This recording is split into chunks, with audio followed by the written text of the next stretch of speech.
There are so many myths about anxiety, and they can make recovery from anxiety disorders even harder than it already is.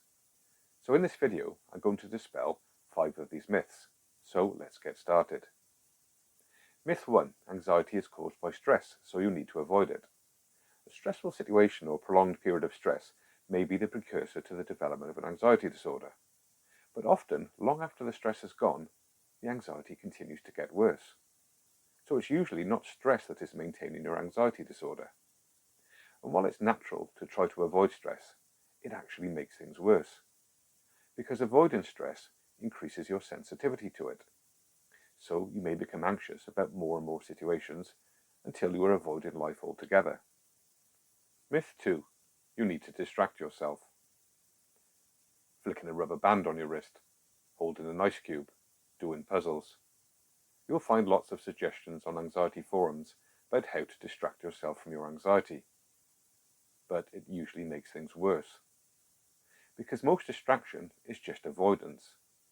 And the more you avoid your thoughts and feelings, the more sensitive you will become to them, and the harder your brain will try to send you these thoughts and feelings. This is because your avoidance actions send in the message that these feelings are so dangerous that you can't face them. So the part of your brain that is designed to keep you safe works even harder to activate the fight or flight response. Myth 3. You must address your childhood to fix anxiety. While anxiety disorders often develop in early life, or may be linked to early life experiences, you don't have to spend lots of time talking through your childhood to reduce your anxiety. Sometimes it can be important to recognize how events from childhood have contributed to your current problems. And where there has been significant trauma, there are therapies that can help you deal with this. But when it comes to anxiety, making changes to what you do in the present is what will make the difference. And that is where CBT mainly focuses and why it's the most effective treatment for many anxiety disorders. Myth 4. Anxiety will go away on its own. Many people think, or maybe just hope, that one day their anxiety will just go, a bit like a flu or a stomach virus just goes. But it doesn't.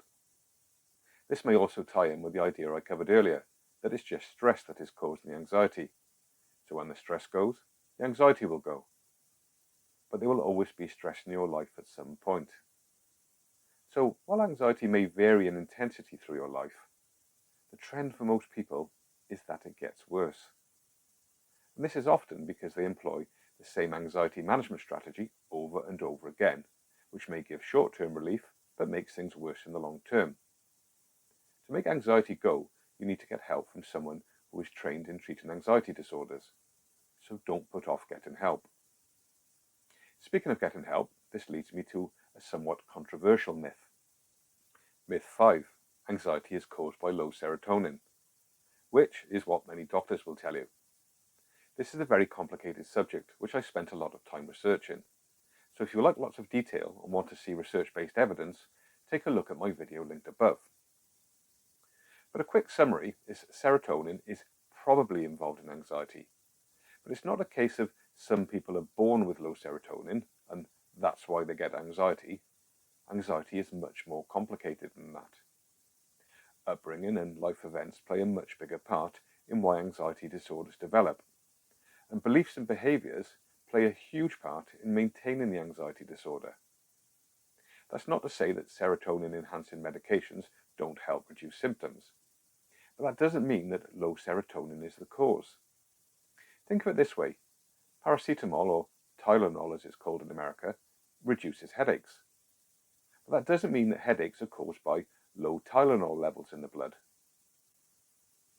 And the problem with this myth is that many people resign themselves to a lifetime of medication, when in reality there is a lot you can do to reduce your anxiety which is as effective as, or even more effective than, medication, and doesn't have any side effects. And that's what I teach on my channel. So check my playlist for your anxiety disorder. And if you found this video useful, please give me a like. And if you haven't already, subscribe and click on the notification bell as I release a new video every week. Take care now.